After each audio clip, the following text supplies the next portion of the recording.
Good morning, sir. Good morning.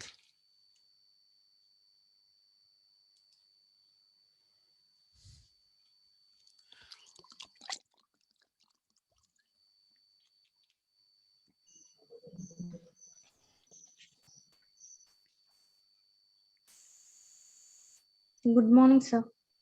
Good morning.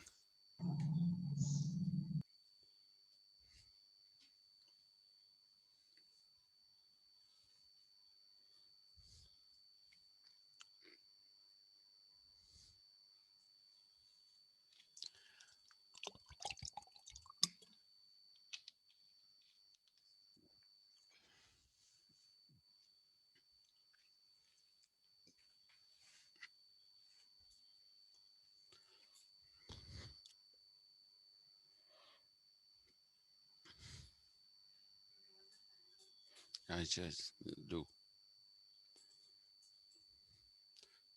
put it on 3.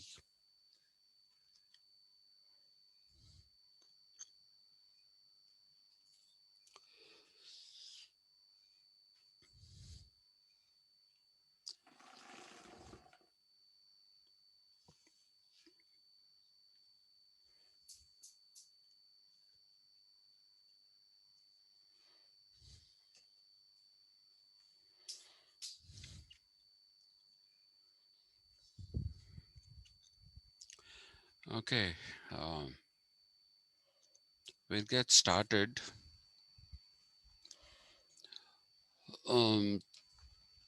I'm sorry we got cut yesterday abruptly.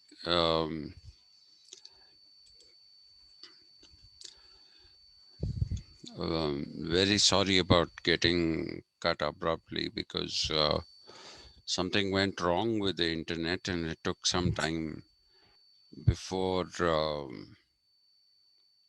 the internet could be restored. So apologies.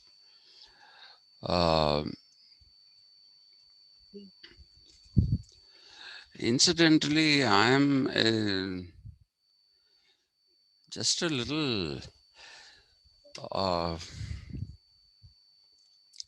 I don't know what is the right word. I'm a little uncomfortable about not knowing whom I'm teaching. So kindly would you just introduce yourself, tell me uh, which college you are from and what were your subjects, because that will also help me pitch my lectures. Uh, so without knowing my audience, if I'm just going to speak, uh, that is a problem. So just could you just introduce yourself? Just unmute yourself and introduce. You don't have to show your face. I won't insist on that. Uh, Good morning, sir. Good morning. I know you're Padma Yes, sir. Navanand. So I did my BA from St. Anne's College, Medipatnam, Hyderabad, Yes, I and my know. subjects were economics, political science, and public administration. EPP. EPP. Yes. Okay. Right. Yes. Who's next? I see Good morning, sir. Kirti. Who's speaking to me? Sir, I'm Sumanasri. Yeah, please tell me, Sumanasri. I'm from Karimnagar, sir. I did my graduation in Government Women's Degree College, Okay. and my subjects are history, economics, and political science. Okay, that's a decent combination. All are Yes, complementary subjects. Okay. yes, sir. Yeah. Thank you, sir. Yeah. Sir, Thank I you. am Rachana. Yes, Rachna, I know you. I Tell am me. from Nizamabad. Did I In tell that you side. that I grew up in Nizamabad in my early years? Very Yeah, early. one day. You Yes. told. Mm, I yeah. completed my graduation from Girraj Gaut College in Nizamabad. Okay, I know that college as well. HEP. HEP. History, Economics HEP. and Political Science. Okay. All right. Who's next? Good morning, sir. Good morning. I'm Afrin, sir. Yes, Afrin. I belongs to Vanparthi district. Okay. I did from Nivedita Degree College, Okay. HEP. HEP. Okay. Okay. All right. Next. I think there are Good, some more. good morning, sir. I'm Good. Kriparani. Okay. I'm from Nirmal district. I did my Nirmal. Okay. yes, I Uh-huh. did my graduation in Social Welfare Degree College, Nirmal. Mm-hmm. My subjects history, economics, and political science. Okay. All right.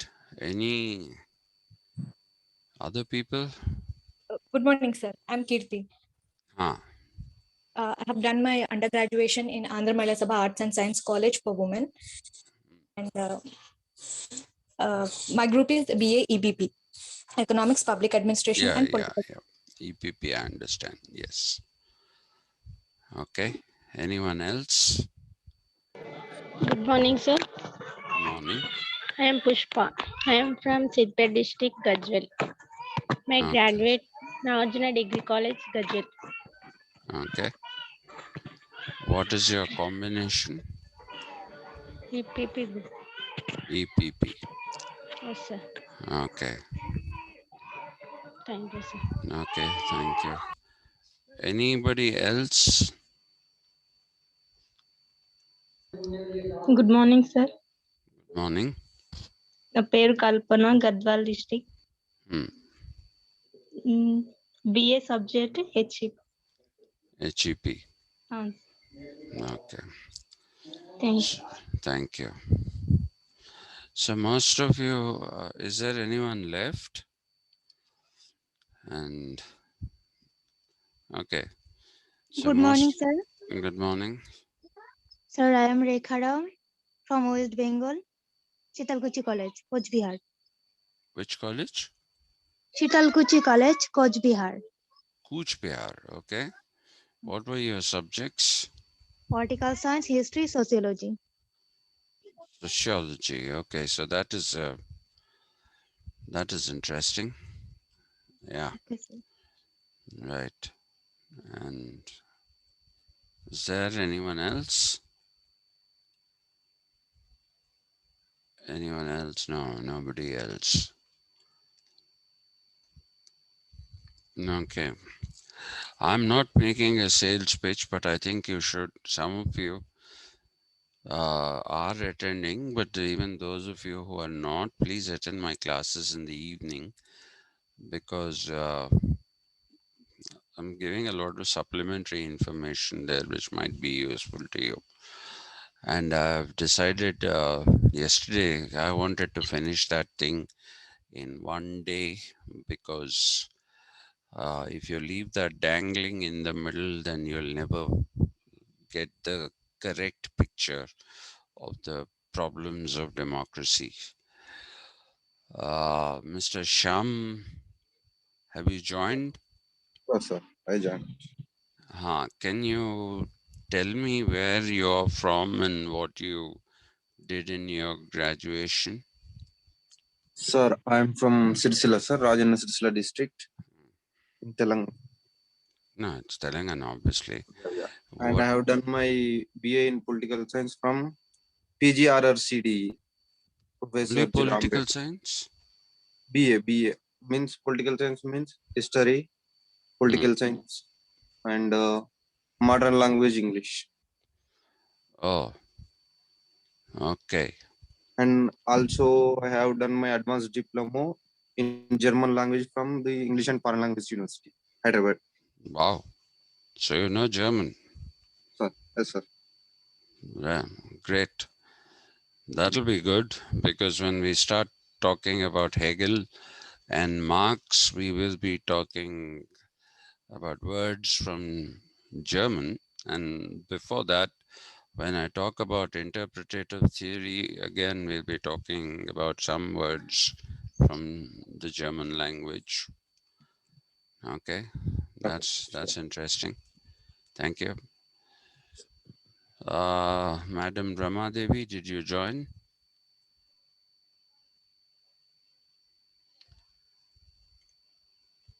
Rama Devi.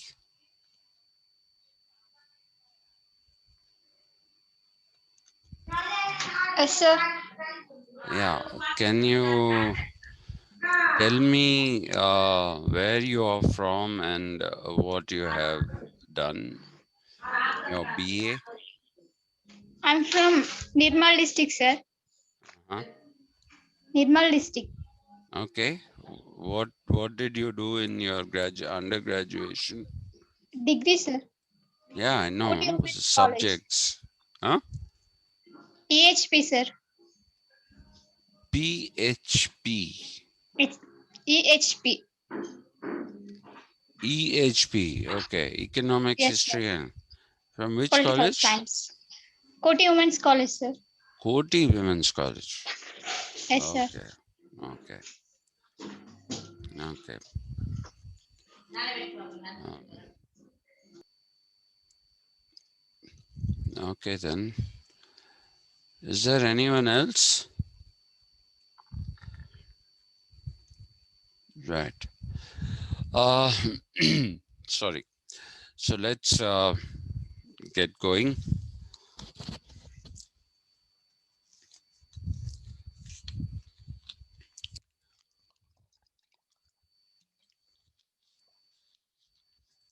I once again apologize about the internet connection. Yesterday, it apparently somebody um, hung clothes, including a washed suit, on the cable that comes from the pole to my house. It comes from near the balcony of my neighbors. So I believe they hung clothes on it, and so the thing just got disconnected and fell down the wire. So it had to be reconnected, and I tried putting my phone hotspot on, but that just wasn't happening. So I gave up.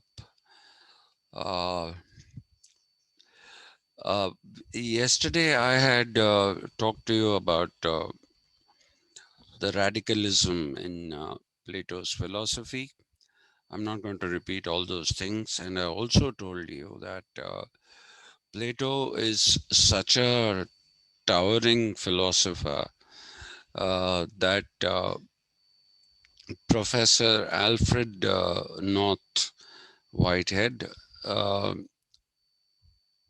says that all European philosophy, right up to the modern period, is nothing but a footnote to Plato. Okay, so uh, that is an immense praise of Plato, and I think he is somebody who fully deserves it. Now, I was going to, I think I had just begun talking to you about Karl Popper.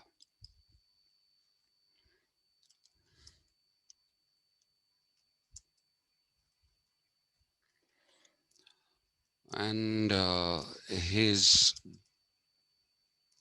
description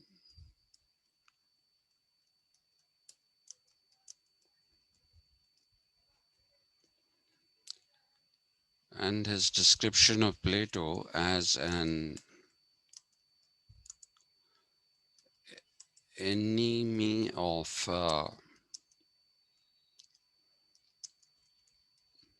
open society.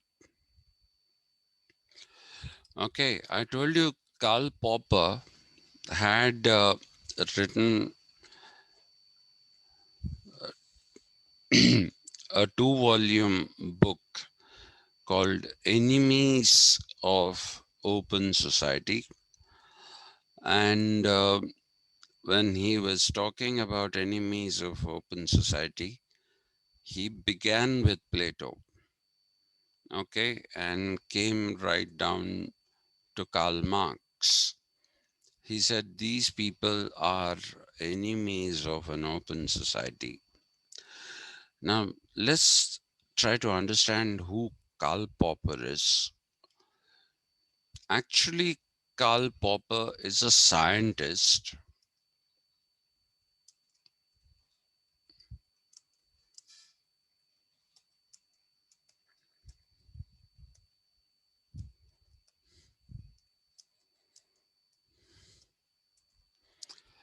of, and he talked about the structure of scientific knowledge. He was a general sympathizer of positivism. These are things we need to talk about.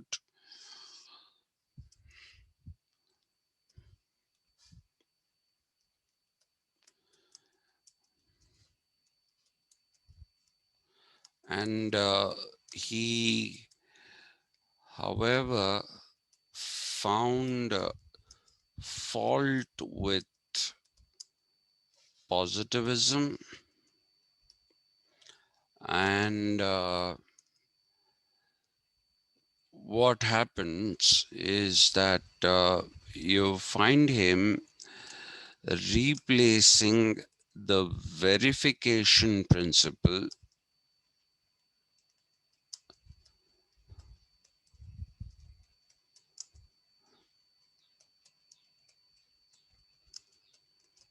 with that of falsification. Now, this in itself is a pretty big subject. Okay, positivism, then logical positivism, okay, and then empiricism. So my suggestion to you is I will schedule one class in the evening for this, and you should all attend that.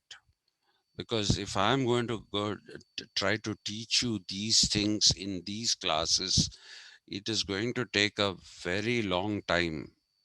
Okay, and will be behind schedule, because I believe they want to close this semester in as quickly as possible. Okay, and so I really don't know how much time we will have, and therefore I would appreciate it very much if you attend that class at least. Then I'll be able to teach that properly in detail. Uh, and what does falsification mean and things like that.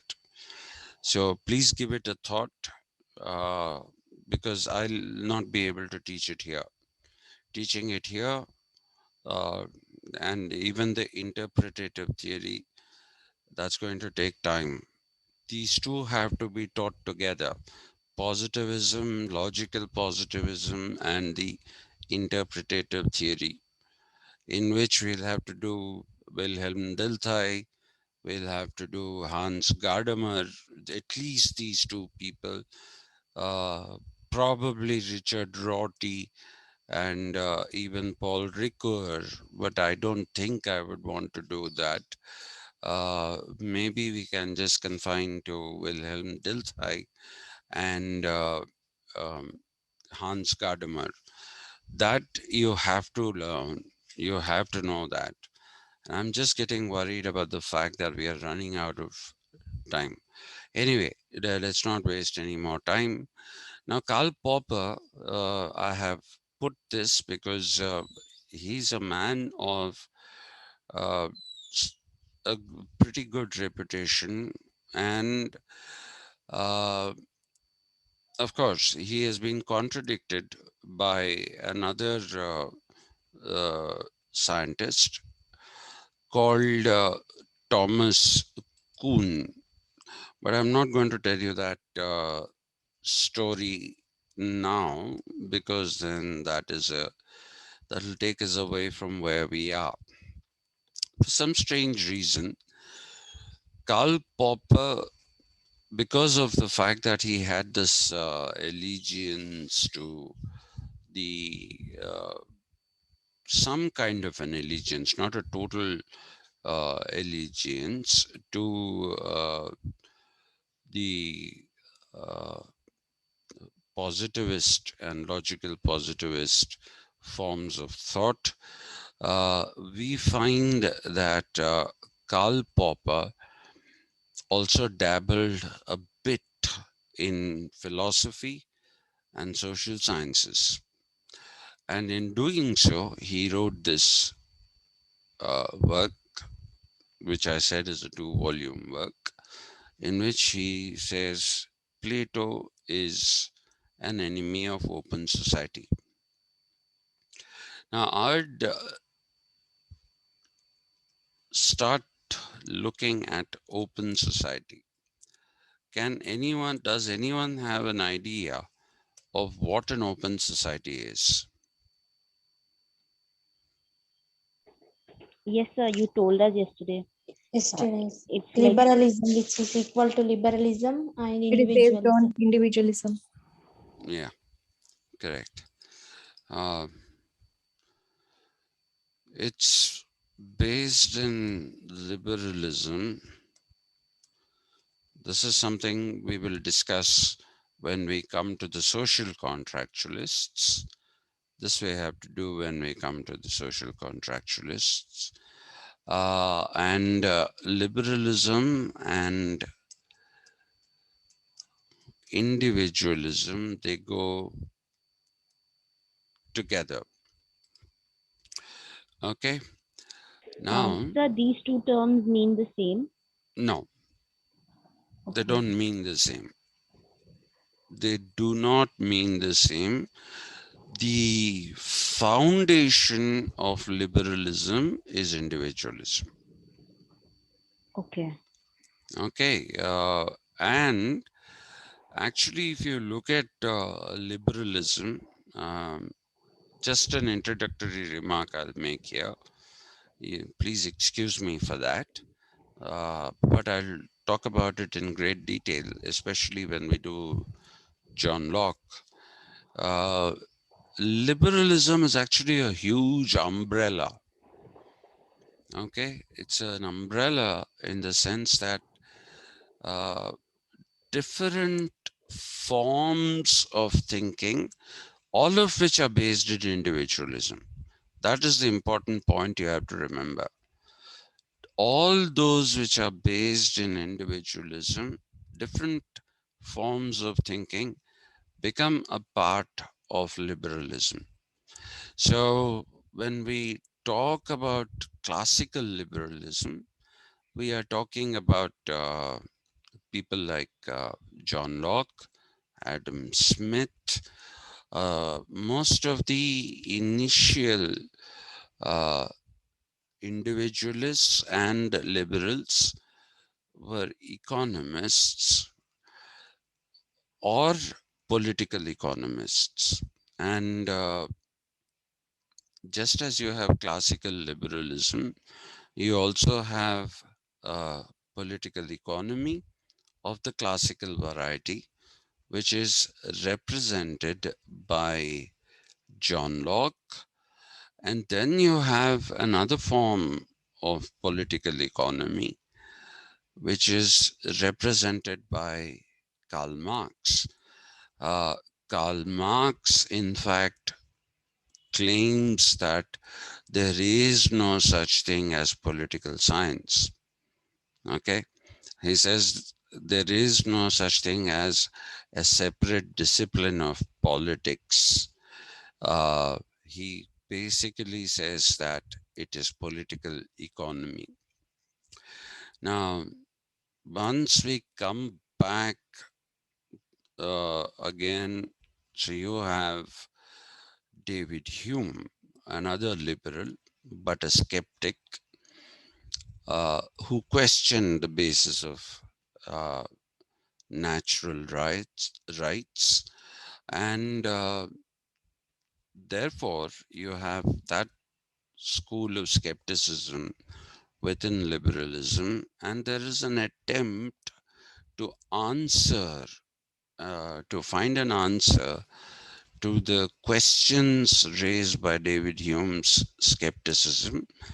And so you have the abandoning of the vocabulary of rights, and especially natural rights, by people like Jeremy Bentham and James Mill, who become synonymous with utilitarianism. And utilitarianism is a very idiosyncratic philosophy confined to the British Islands in its birth, and it didn't proliferate too much later.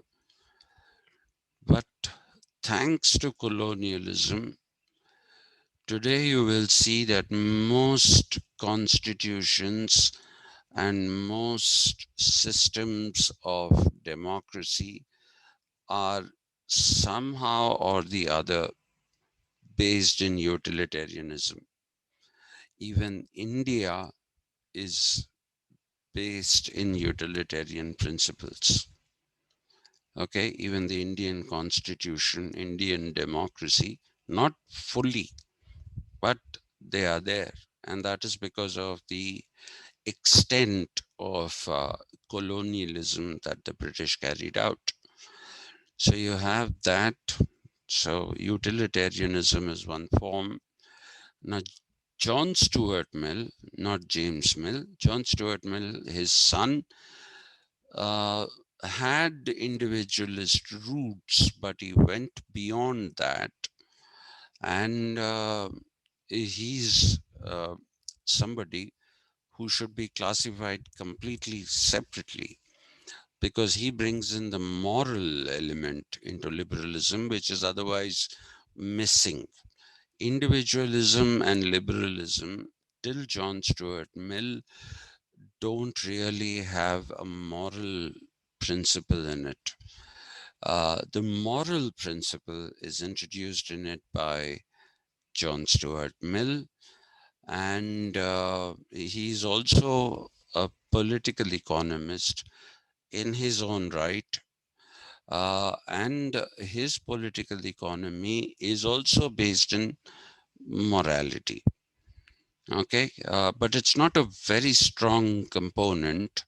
The political economy component is not a very strong component of John Stuart Mill's thinking, but it is strong enough for us to sit up and take notice.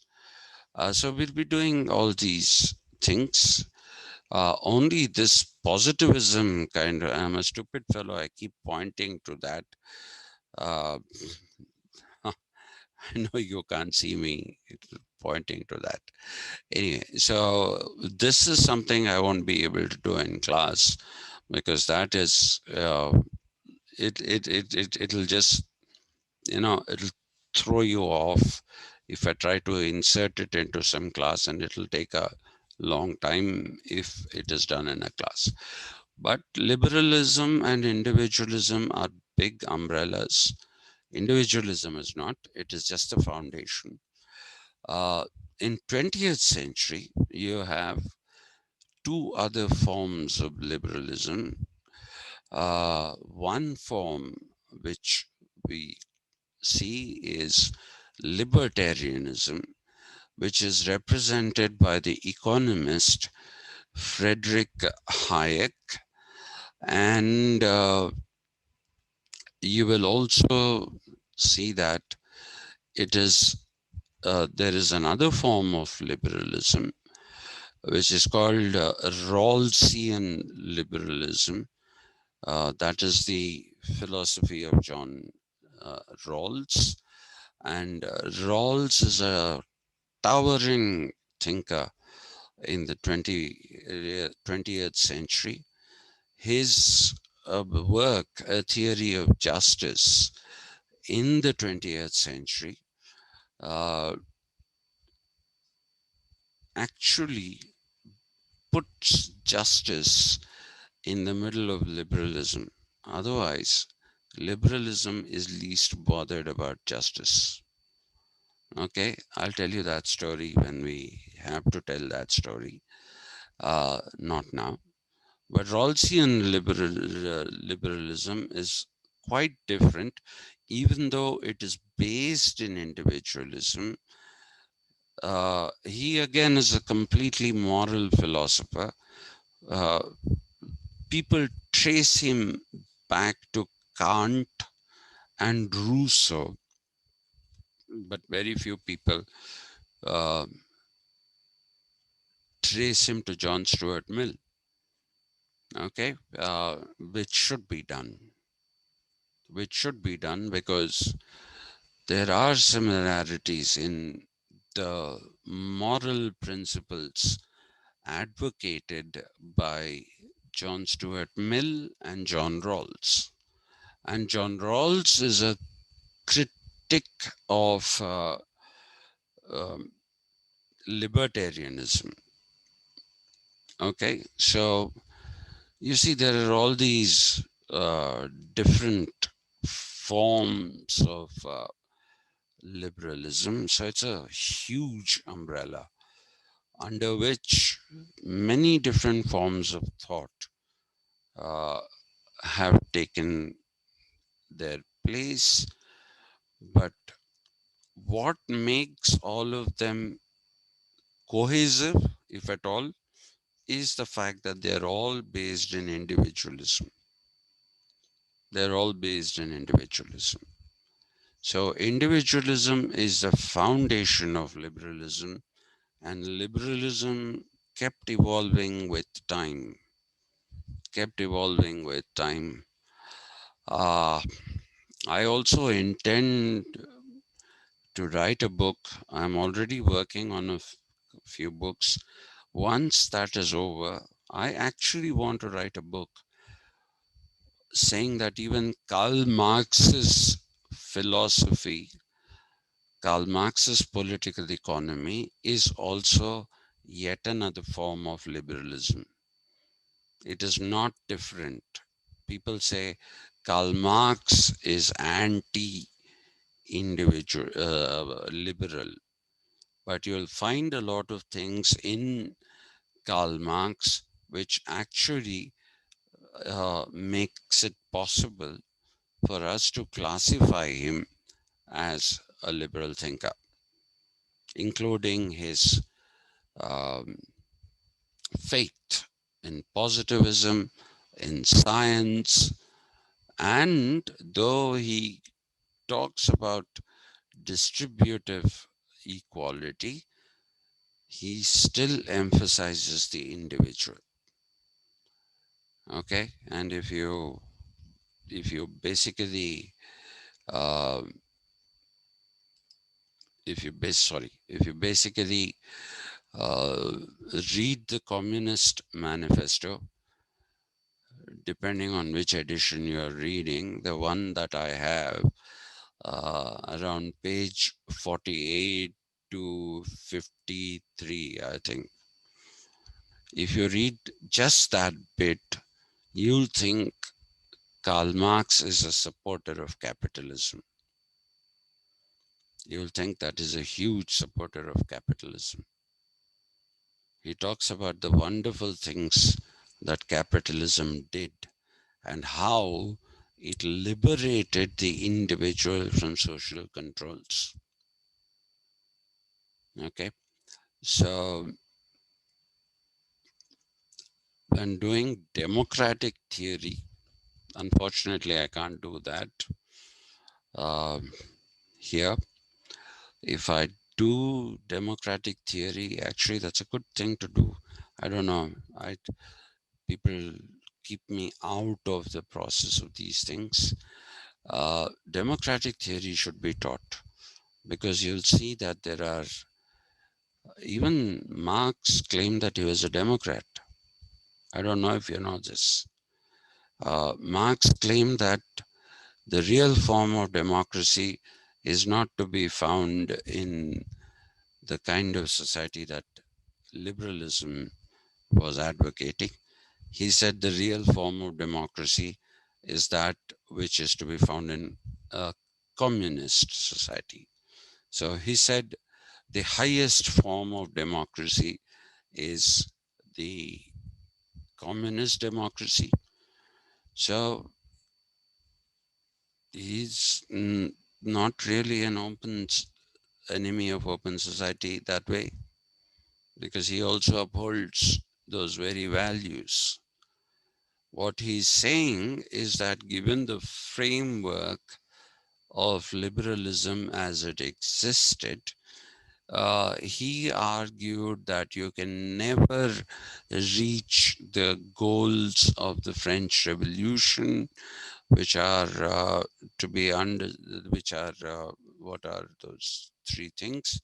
Liberty, equality, and fraternity, or liberté, égalité, and fraternité. Right? So he says they can't be achieved under the existing society. So he said those things can be, they can be attained in a communist democracy. So democratic theory would have been a good paper to teach, but we don't have that. That's a pity. Now let's get back to open society. Now, open society, when Karl Popper,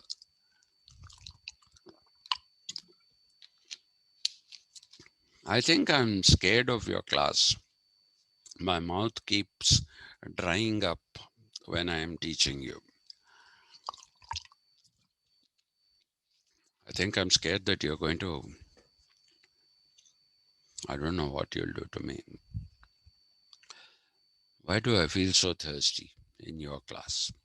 Anyway. Because you speak continuously for so long. For too long. Okay. But what can I do? You Right. must stop me. You should stop me. Okay. Anyway, so to get back to the idea of the open society.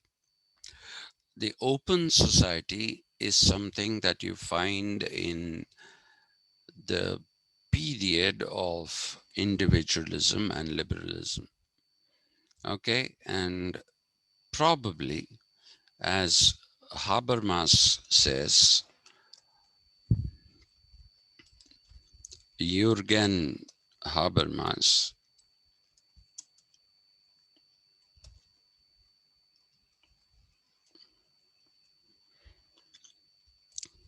he used an expression.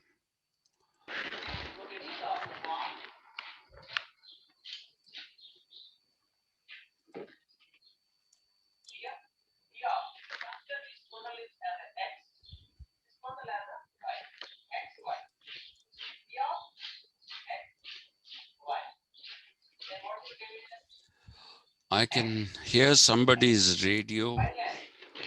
Please switch it off. Now, let me tell you something interesting.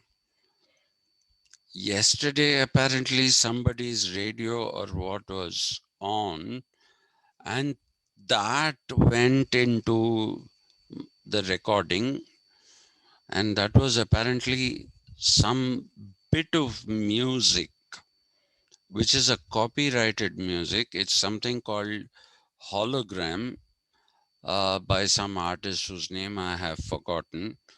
So YouTube refused to upload my um, class, saying that there is a copyright violation here. Okay, so please don't put any songs and things in the background while your mic is on, because if anything from that gets heard, then they are refusing to upload. I had to write a huge thing to them. As it is, I couldn't upload because I didn't have an internet connection. And when I finally tried to upload it, it wouldn't upload. I mean, they uploaded it, but they wouldn't let me publish it. So it was battle all the way yesterday. Anyway, so he called it the bourgeois public sphere. Okay. And in the bourgeois public sphere, what used to happen was discussions pertaining to the matters of society. Okay. I think I told you this. The pubs that we have today, okay, they are derived out of the pubs of England.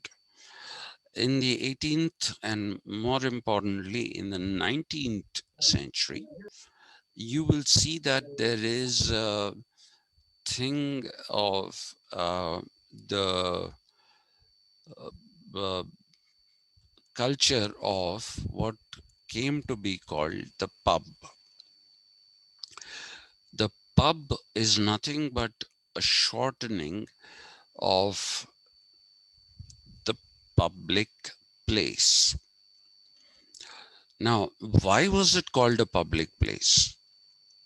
Okay. It was called a public place because of the fact that people gathered there. And when you say people, the bourgeois, which is the uh, upper class kind of a thing, they used to gather. And initially, pubs served coffee and tea only. Later on, they also started serving liquor. And people used to sit together and discuss matters pertaining to society. Okay.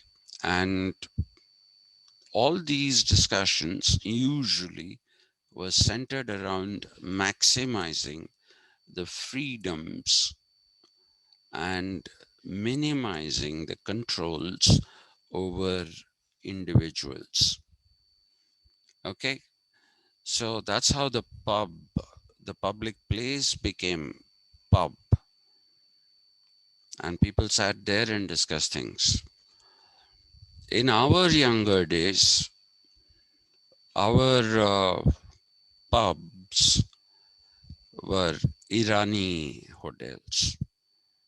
Okay, so a group of us would go sit there.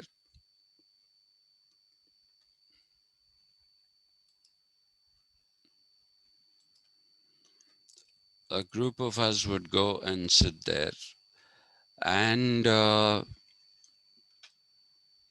we would um, talk about various things. You know, nobody said, "You've been sitting here for too long, get up and go." Nobody did that. We'd have probably one, occasionally maybe another cup of tea. We'd sit there and talk 1 hour, 1.5 hours. And we would talk about things that we read and things like that. So the Irani hotels at one time, they are disappearing now. I think they have mostly disappeared. They served as the public sphere in India. Okay, at least in Hyderabad, not India, sorry, in Hyderabad. So the public sphere is where people talked about maximizing the freedoms of the individual and minimizing the systems of control that existed over the individual. So open society is that an individual comes first and foremost. Now contrast this with Aristotle, who said that which is good for society is good for the individual. So Aristotle, Plato, all of them were people who put the idea of a common good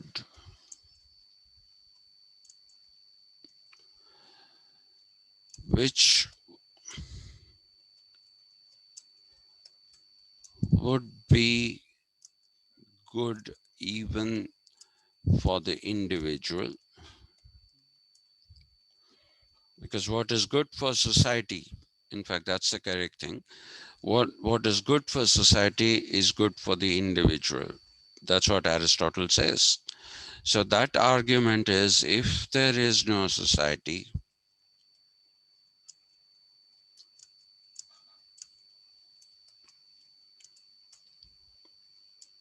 there is no individual.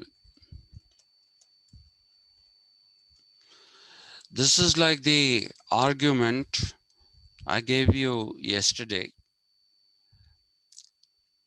You can have soldiers only if you have an army. I was telling this to Rachna, right? You can Yes, have, sir. yeah.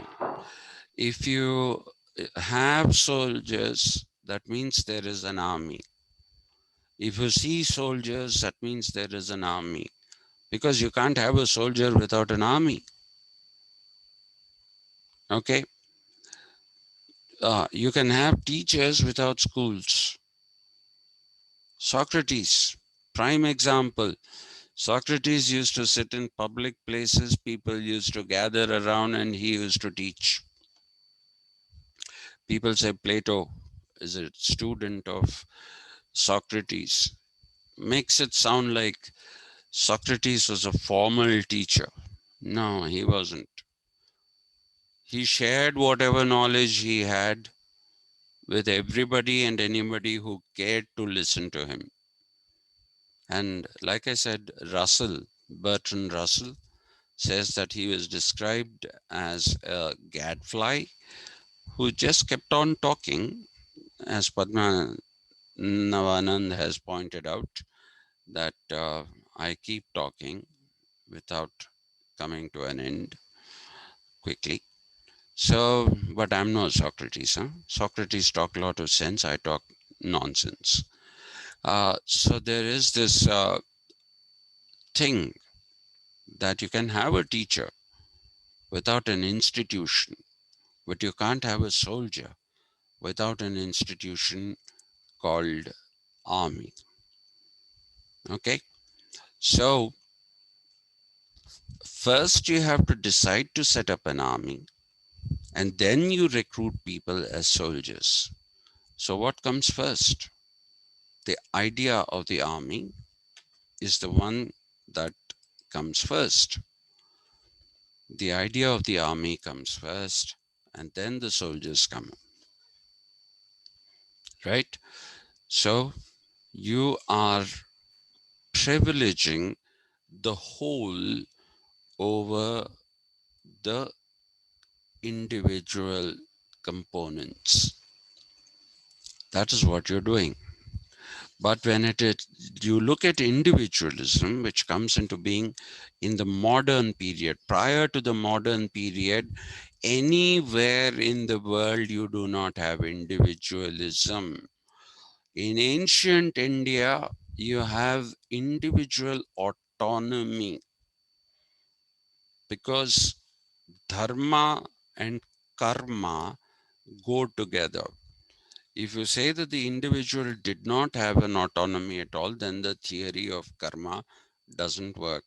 If anybody is interested, you can have a discussion about that with me later on.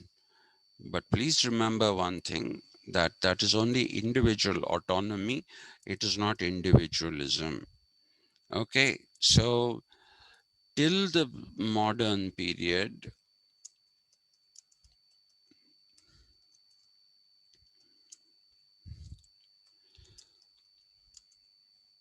the whole or society was considered prior to the individual. No society, no individual. Okay? A human child is most helpless at the time of birth. Most animals are, but if you look at programs on documentaries on wildlife, you see the herbivores in Africa and even India. The moment they're born, they try to stand up. The moment they're born, they try to stand up. And within an hour, they're capable of running. Okay, that is the survival. That's what Darwin would say is the survival instinct, and you have to be fit in order to survive. Okay, but when we are born, we don't have anything. We can't do anything. Okay, even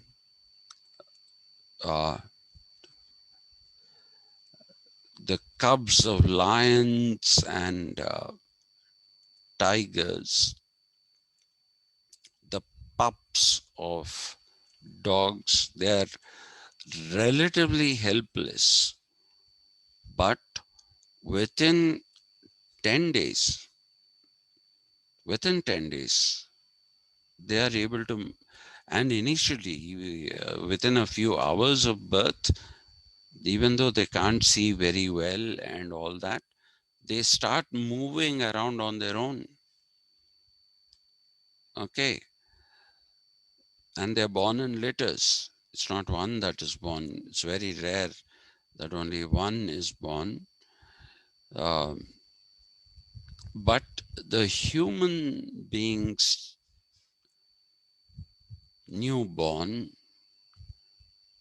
requires looking after, and it is not something that can be done by one person.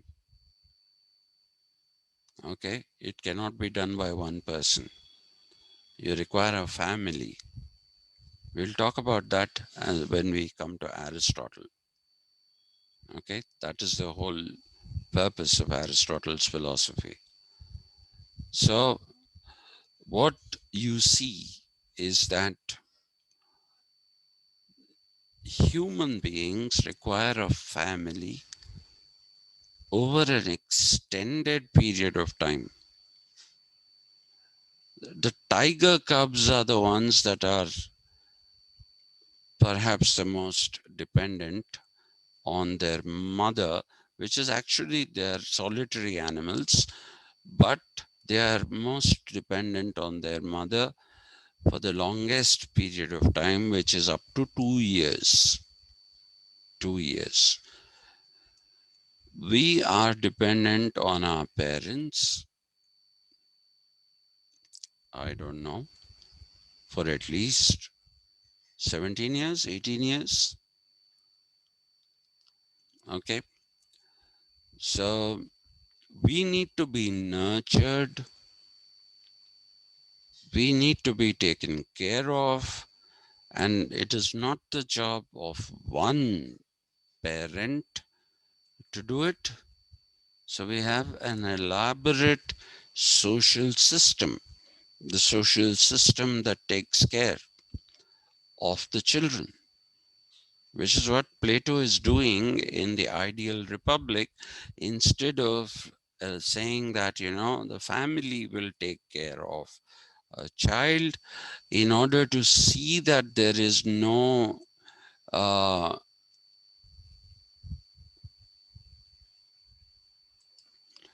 in order to see that there is no what should I say, what was I talking about? This NDTV notifications, I don't know how to stop them. What was I saying? Somebody remind me.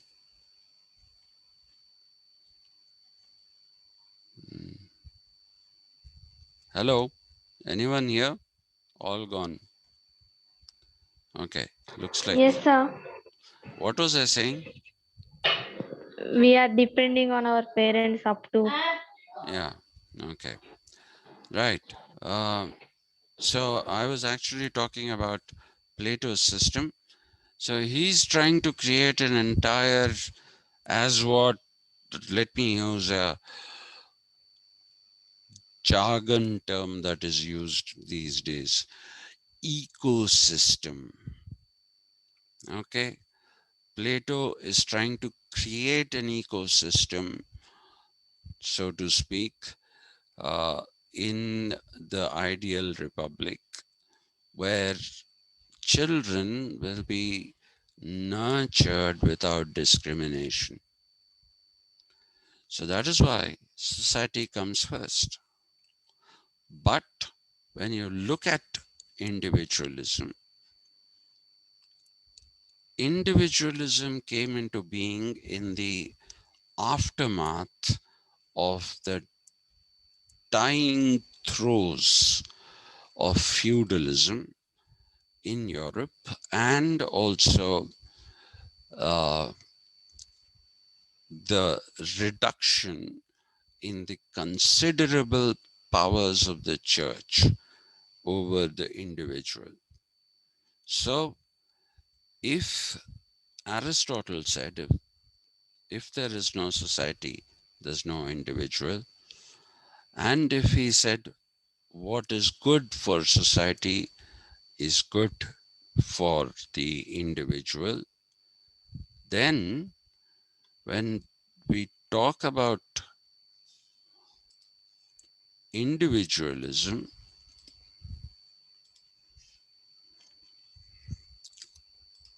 we talk about this. If there is no individual,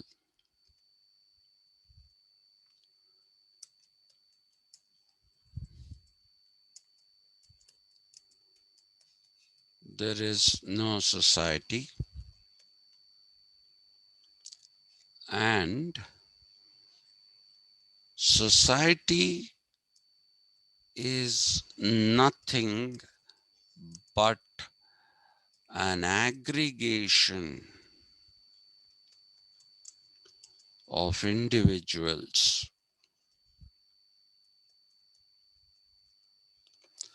And if you look at the social contract theory,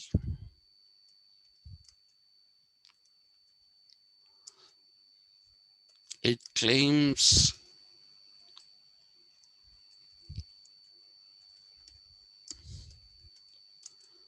society comes into being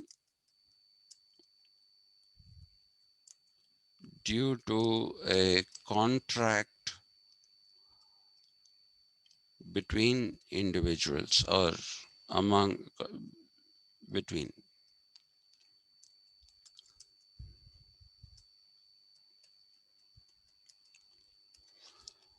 Okay, so society comes into being because of a contract. That is the whole idea of social contract.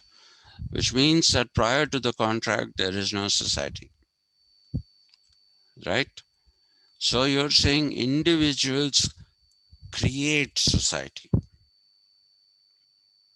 Individuals create society.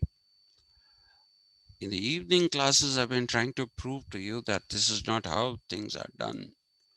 These are arguments that are advanced for a reason.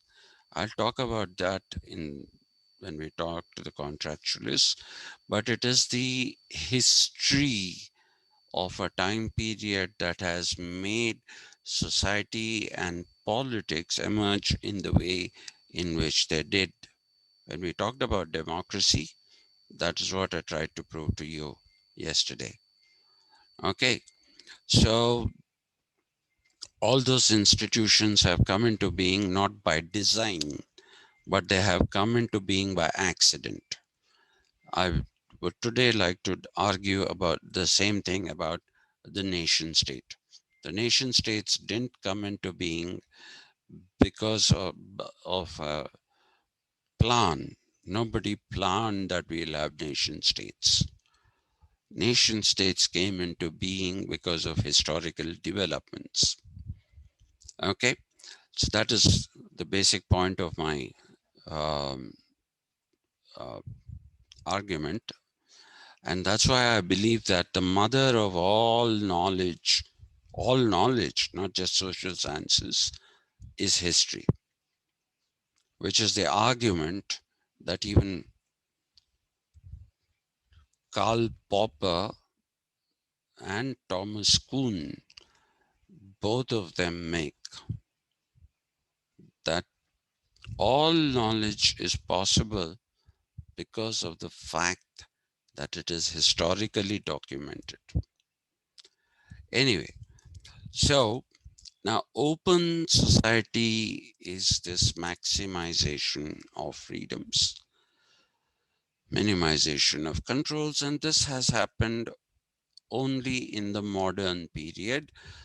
Like I said, after feudalism lost its virility, it lost its ability to generate social wealth, and the most important thing that you must remember is the Protestant ethic, as Max Weber called it.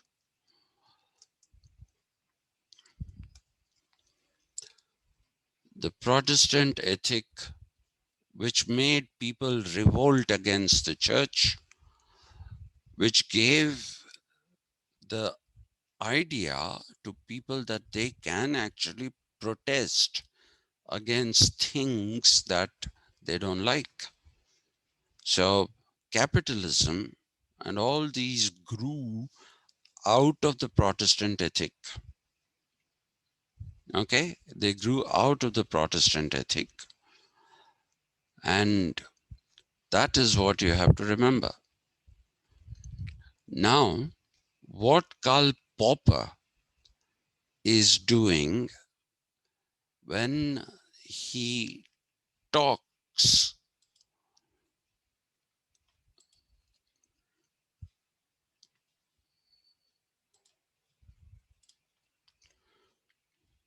what Karl Popper is doing when he talks about uh, you know Plato being an enemy of open society, he is creating not the technical but the commonsensical.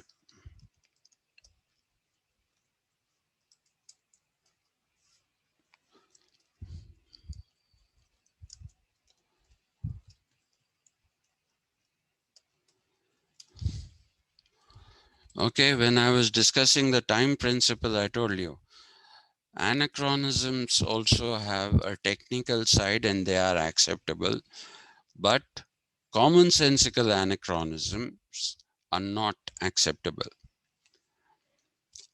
Let's put a very stark example. Okay, I think I gave you this example, so I'll give the same example again. A commonsensical anachronism is like saying Mahatma Gandhi didn't get along with Plato. Now that is an absurdity.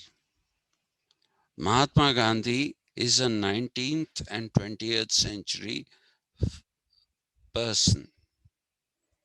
Okay. How can you say he didn't get along with Plato in the 5th century BCE? That's the anachronism. Okay. If you look at all old societies, there is no individualism. There is no distinction.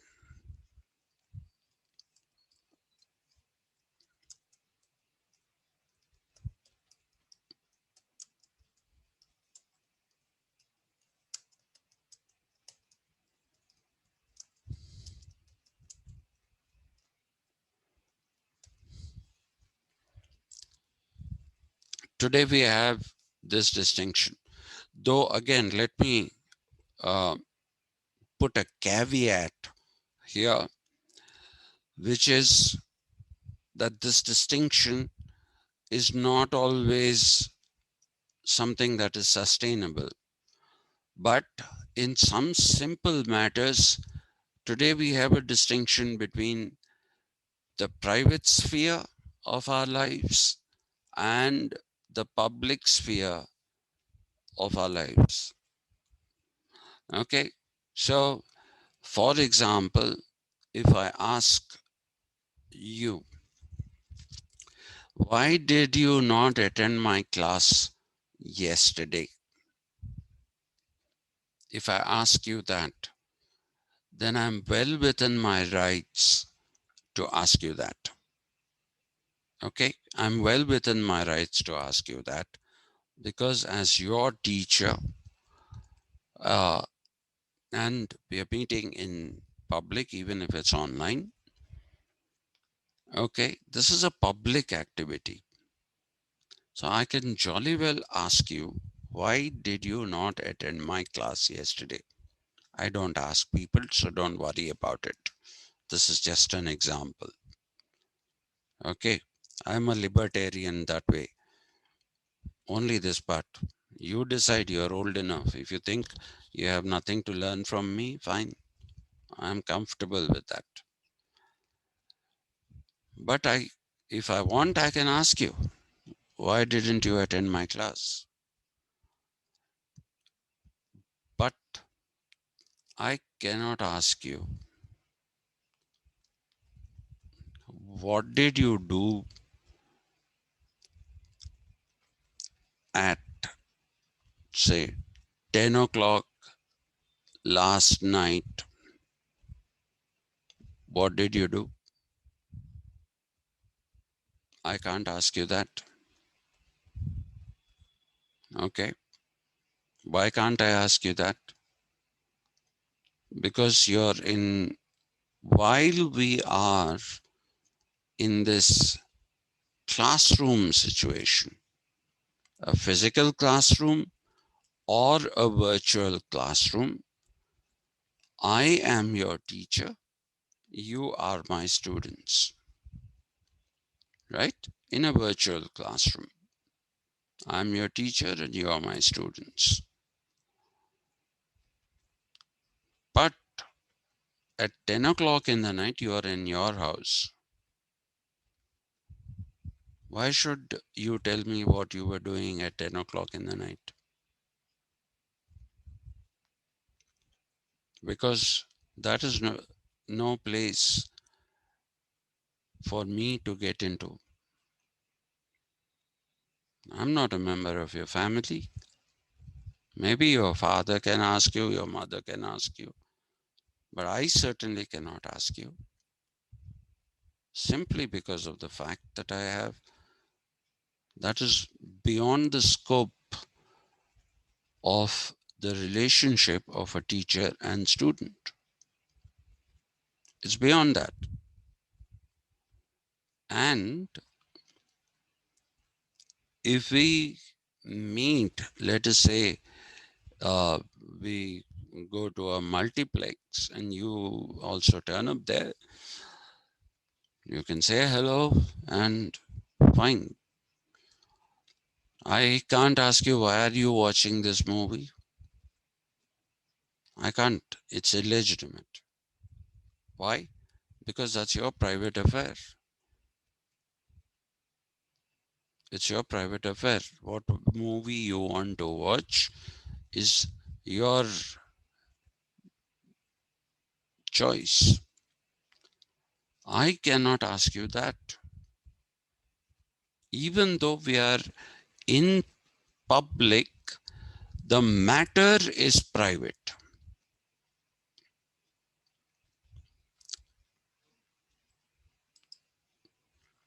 The matter is private, even though we are in public. Right? So if you go by that, what we get to see is that in the modern period, thanks to prioritizing the individual over society and saying that it is an individual who is someone who has, okay, the individual is someone who has some kind of privacy. That is a sustainable argument. But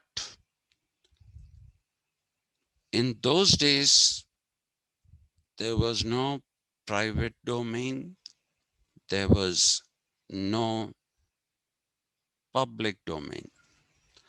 In fact, I suppose even today in villages, okay, the distinctions between the private and the public, they get blurred. They get blurred. Some years ago is quite some time ago, my uncle was my mother's brother. He was working in the postal department. He passed away recently, not of COVID. Uh, not that there's anything wrong if you die of COVID. It's not like some social stigma, which people are making it out to be. It need not be. Anybody can get COVID. He died of other problems, but he was posted there and in a village. And my grandmother, my maternal grandmother, she took ill. Now, my mother and father went there. I was caught up in trying to finish the syllabus for the semester. The timing was really bad. And I didn't think that she would die. So I had decided that I'll go and see her in the weekend. I'll go and see her in the weekend. I stuck to my plan. I reached in the weekend only to find out that she had died. So I was pretty distraught because I have great memories of her. She was a very loving, caring person. And I thought I'll be seeing her alive. And I go there to find out that she's dead. While I was traveling in the night, she died. So I was pretty distraught. and I was crying. So some ladies walked up to me and said, if you love your grandmother so much, couldn't you have come before? Couldn't you have come so that she could see you? Couldn't you have come before so that you could see her alive? 2, 3 ladies said this. Being a city-bred person, I wanted to tell them that this is none of your business. If I'm grieving, even my grief is personal. It is my business, not your business. Right? But then I said no, because unlike in the city where everything is a paid service, everything is a paid service, you pay money and everything will be taken care of. Villages are not like that. The service industry, at least at that time, after that, I've never been into a village. So there was no paid service. So you have to rely upon your neighbors and others to help you out in this particular time. So I just gritted my teeth, heard that criticism, didn't answer them back, and just kept silent. Can you imagine this happening in a city? If you are living in flats, somebody in your neighboring flat might have died. And we live in flats with just one wall separating their rooms from our rooms. But we don't know who those people are. We don't ask them questions.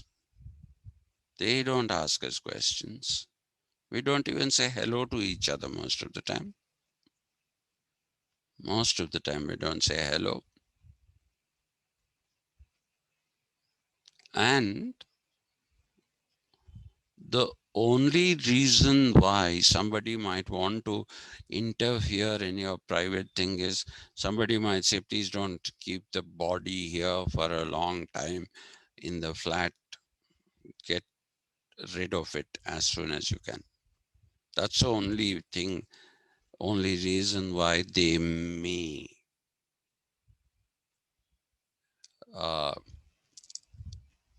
take part in, not take part, they may intervene into the death of that person. Otherwise, they are least bothered. People die, people die. And since, like my own father, when he passed away, since we didn't have any funeral rites, we just took him away and gave him away at the OMC. None of our neighbors knew, except one neighbor who was a good friend of my father's. Unfortunately, this man also passed away. Except those people, nobody else knew that my father died. Nobody knew. People were surprised when they came to know that my father died much later. So that's how it is here. That's how it is here. Okay, people die, and unless you see some elaborate rituals happening in public, you won't even know that somebody died. So that is individualism and open society, which did not exist It was like what I told you in the village. Gandhi said that the Panchayat Raj system, Gandhi didn't want us to become an industrialized society. He didn't want us to take on the Western model. For him, independence was Gram Swaraj. Why? Because he said, in a village, everybody knows everyone. If you have to dispense justice, you can do it speedily because you know who is what kind of a person. And so when allegations are made and when the Panch or the Panchayat, 5 people meet and deliver justice, that is instantly done. You don't run behind courts. We have a problem with TTD, Tirumala Tirupati Devasthanam. We have 1 in 3 courts, yet these people don't give it up.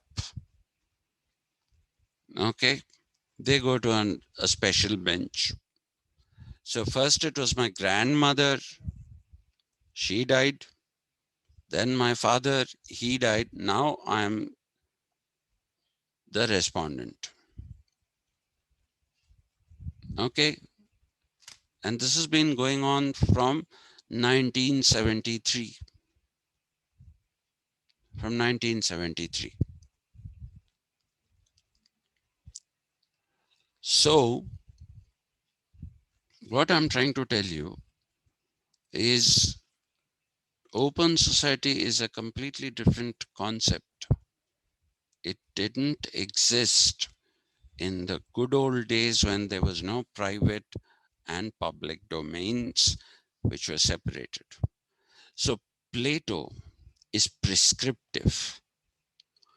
Plato tells you, don't listen to music. Why does Plato tell you that? Plato tells you don't listen to music because for all his rationality, Plato is somebody who talks about music as per the lore about music that existed in ancient Greece. According to the lore of ancient Greece, the word music, by the way, comes from the word muse. Today, people say, what Hussein was he the painter? I've forgotten his first name. M.F. Hussain. M.F. Hussein. Thank you.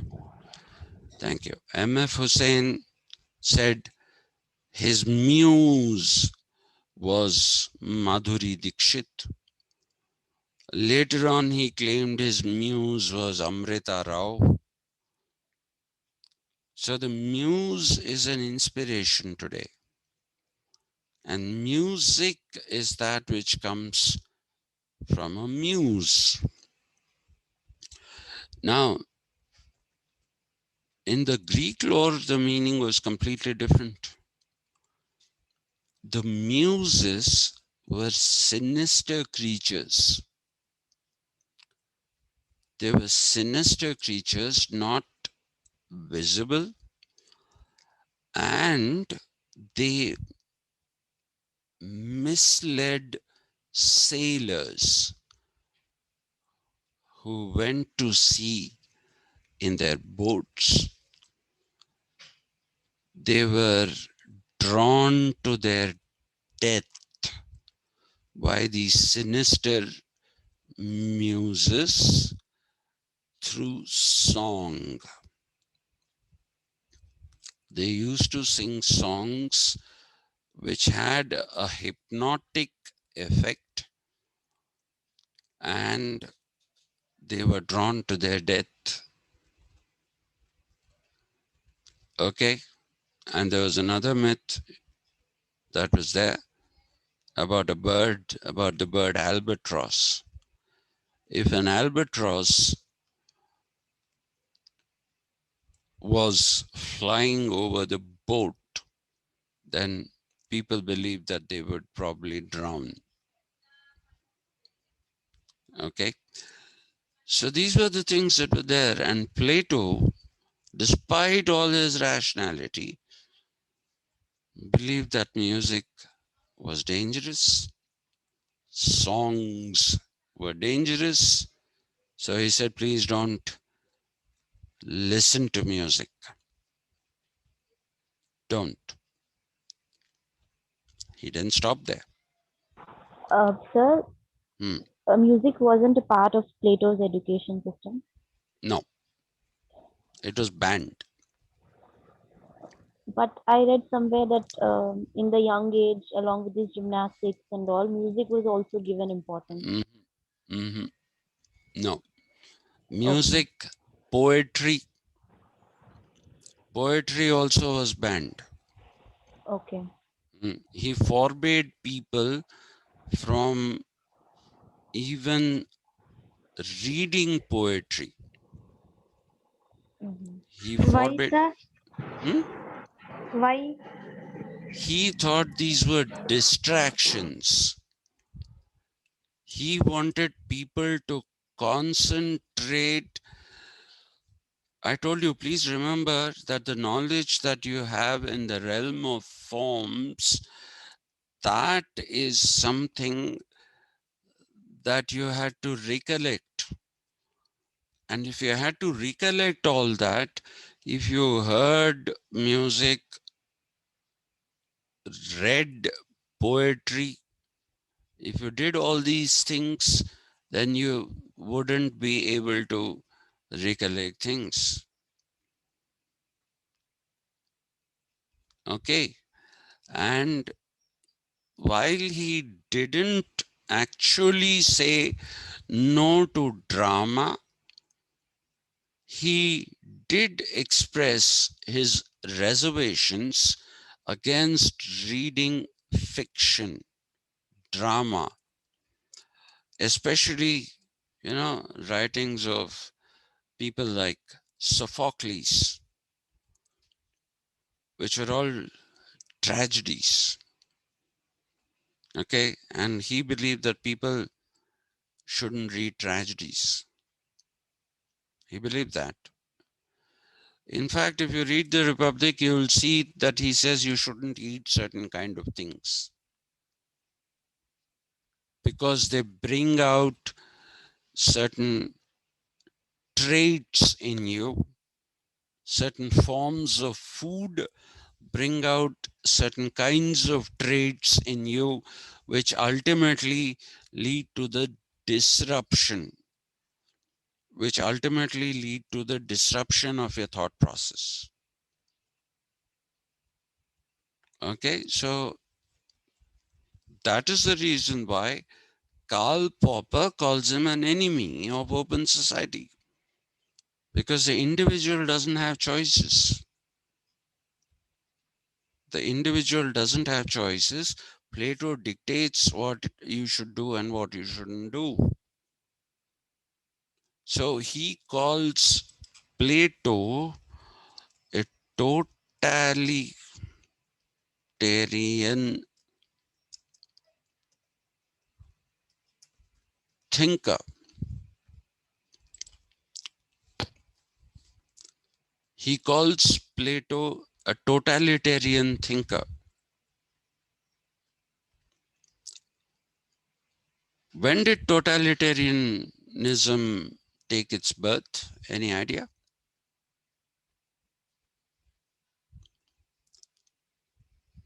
I've stopped talking so that you're...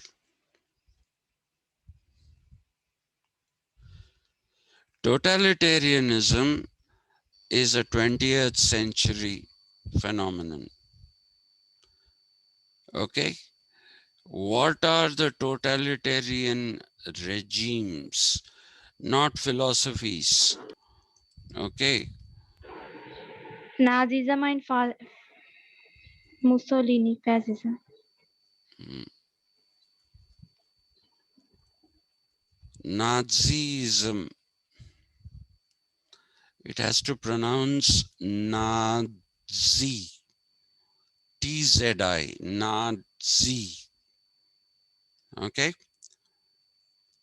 And this has to be pronounced fascism because it comes from the word fasce, which is making a bundle. And of course, I'm qualifying this.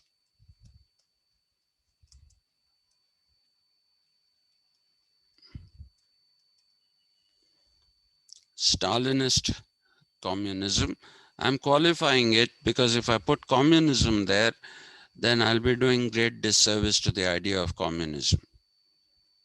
I'll be doing disservice. So Stalinist communism, that was totalitarianism.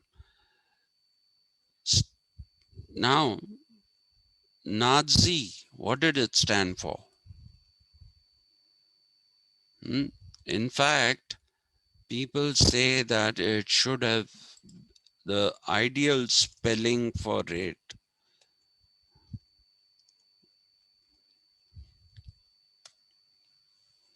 This. The Germans don't somehow, they have a problem with saying th as th or the. They have a problem of saying s as s. Th becomes z, s becomes z. Okay, so Nazi is National Socialism. There's nothing wrong with that idea. The Nazi party was, yeah, say, right, Padma. Um, if it becomes extreme, then that's a problem, right? Extreme nationalism. No, it didn't become extreme nationalism. It became complete totalitarianism because, yes, it is an extreme, and extreme is too mild a word. That's what I want to say. Right. It is very extreme, but it is a mild word to say that it is extreme. I mean, how can you put fellow human beings in gas chambers? Right. How can you put any living creature in gas chambers? Right? So it is extreme, very, very, very extreme. In fact, violent. Yes, very Violent form violent. of nationalism. Yes, extremely violent. Extremely violent. See, to say that I am one nation, you are different from me is one thing. But to say that I am a nation that is superior to everyone else is another thing. Right. So I'm sorry, what am I saying? The whole idea of the Aryan myth that Hitler and the Nazis, like Reinhard Heydrich, they tried to create this myth. All these were what? Superiority of the Germans over everyone else. So it was not just nationalism. You say Indian nationalism. If you talk about Indian nationalism, you are basically saying that I'm an Indian. You're not saying I'm superior to Russians, I'm superior to someone. No. But Nazism did that. Fascism sticks instead of individually breaking them apart. If they are just sticks, twigs, not sticks, twigs. It's easy to break them. So Benito Mussolini started with the idea that we shall become a fasce as in a unified Italy with no differences among the Italians. That in itself is not a bad idea. But what did it become? It became intolerant of any kind of opposition. It became intolerant of any, what should we say? Uh, it suspended freedom of speech because it didn't want people criticizing the regime. And if you criticized it, you would be executed. So these are all extreme. And what about Stalin? Stalin chased Trotsky because he said something about Stalinism being not like what Lenin wanted the Soviet Union to be. So what does Stalin do? He chased Trotsky, Leon Trotsky. He chased him to Argentina and got him killed there. These are totalitarian thinkers. Thinkers who will not listen to any, they won't give you the freedom of speech. They won't listen to you. They won't let you say anything. They won't let you do anything.